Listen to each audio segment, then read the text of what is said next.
Sports. Top 5 fits for Spencer Sanders.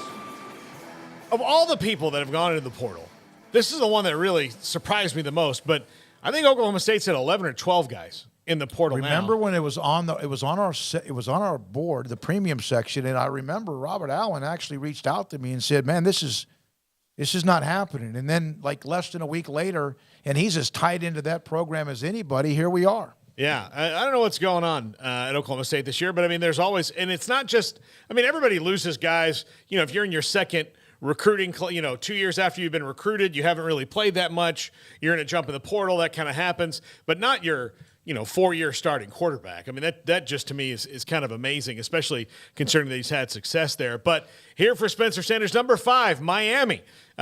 Could use the juice of a one and done like him really badly and might be able to kind of help some of the other transfers get in there. Now, what kind of works against his favor in going to Miami is there's a long way to go there. So if his goal is to contend and play for a conference and national title, Miami is more than just him away from doing that right now.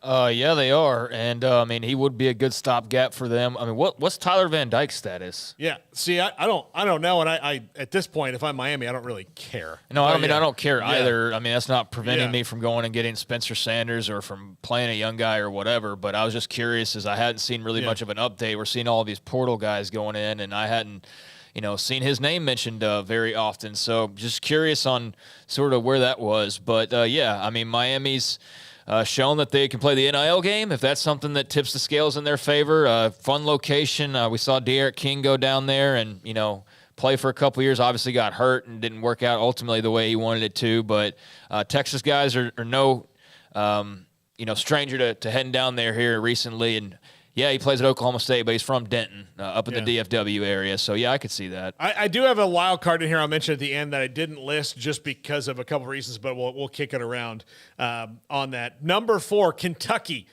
Losing Will Levis, obviously. It's a pretty good team. It's got a good coach in Mark Stoops. And, look, they dropped off a little bit this year. Most of that, a lot of it had to do with the fact that Will Levis was injured a couple times, and they kind of yo-yoed back and forth. But I could see him kind of easily fitting over there with Mark Stoops in Kentucky and playing the SEC.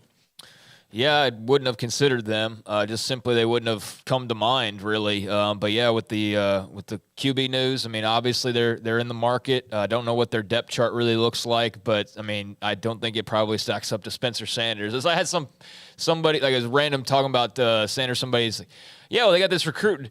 Has he played 4 years as a starter? No. Like, I mean, that matters, right? Or am I just tripping? Or we just think that freshmen come in and just ball out of control from day number 1? Like, yeah, his experience matters, man. And so wouldn't have put this together, but yeah, okay, Kentucky, that would be cool. Yeah, this one actually is the only one on this list who doesn't have kind of who does have a ready-made maybe player in the wings. Penn State likes their true freshman guy whose name escapes me. Drew Allard. Drew Allard. They like him, but this allows them to give him another year. I think with the skill position guys, especially the young ones they have there, this would be really, really good. I know that there's a connection here with Mike Yurcich there. Mike Yurcich. Yeah, so that one kind of makes sense in that, they have a connection. So I don't know. I mean, it would not shock me to see him to go here, especially given the connection with their offensive coordinator.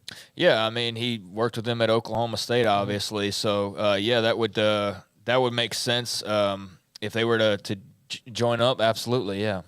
Number 2, Florida. They need to be in it on every single one-and-done guy. They've got 2 good quarterbacks coming in, Jaden Rashada and now we know DJ Lagway today. But both those guys, that's one of them is 2 years from now. One of them is going to be a freshman. So they need somebody to stopgap that. And they are good enough to where, quarterback play will elevate them. Anthony Richardson's gone. He's not playing the bowl game, all that. So, Jalen Kitten is obviously off the roster. So this one here, and especially – given his skill set and Rashada and Lagway's skill set, I think that would be a good guy for them to watch. Oh, at least for not Lagway, he'll be gone, but for Rashada especially.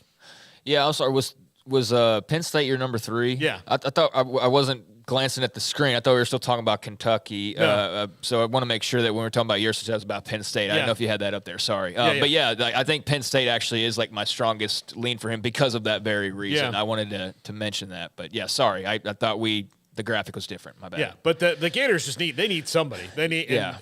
or not. They're going to have to, I assume they're going to get one, but this to me would maybe be the best one they could get. Well, I mean, if you're going to go in the portal and get somebody, you might as well get Spencer Sanders, right? I mean, if you got your young guys waiting in the wings and you're not ready to throw them to the wolves just yet, and obviously Anthony Richardson was a good player for you, but I don't see any reason why Sanders can't go in there and do similar damage. So and Sanders has been a better college player than Richardson by has. far, for a lot longer, done way more in his career, and I absolutely think this would be a great little stopgap for them. I don't know about his fit, obviously, like to a T in every single offensive, mindset, but he can do a little bit of everything, and Florida would make sense. Yeah, I used to like Billy Napier. Now I just have to respect him because he's the coach of the Gators. But I have a lot of respect for him and what he does as offensive mind. I think he works well with Spencer Sanders' skill set. Number one, Chip Kelly. I think Chip Kelly can do a lot of great things with Spencer Sanders in that system.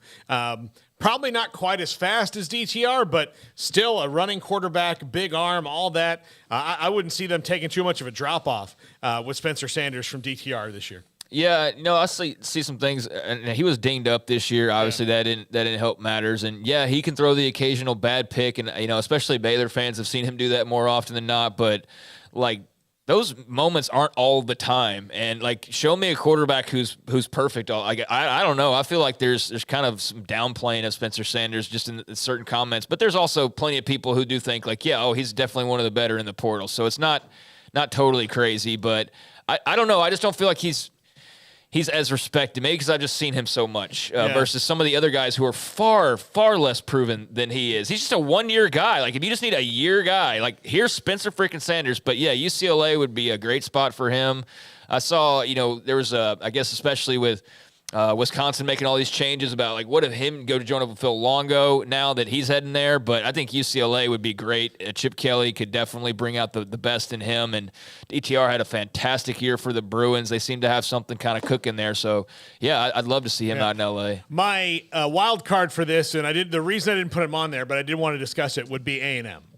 Yeah, absolutely. Because, look, you give Connor Wigman another year to kind of adjust, especially they're probably going to have a new system, but none of us know what that's going to be yet and what the offensive situation is going to be there.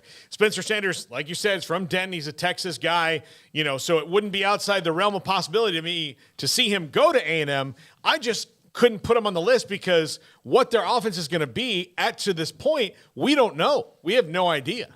Yeah, no, I mean, it's all on the OC hire, right? Whoever that's going to be and whatever that's going to be and all that. But, A&M, they would make some sense, so long as Weigman's cool with that, obviously. And I don't know how much say he has in it, but in this world, players do have a lot more say than they used to. And, maybe he's expecting now that he's going to be the guy. But if you can get beyond that, then, Sanders should get a look in College Station, absolutely. I mean, for any program that I think, like, the thing with Kentucky and probably Miami and probably Florida as well is, like, are you a quarterback away from the playoff?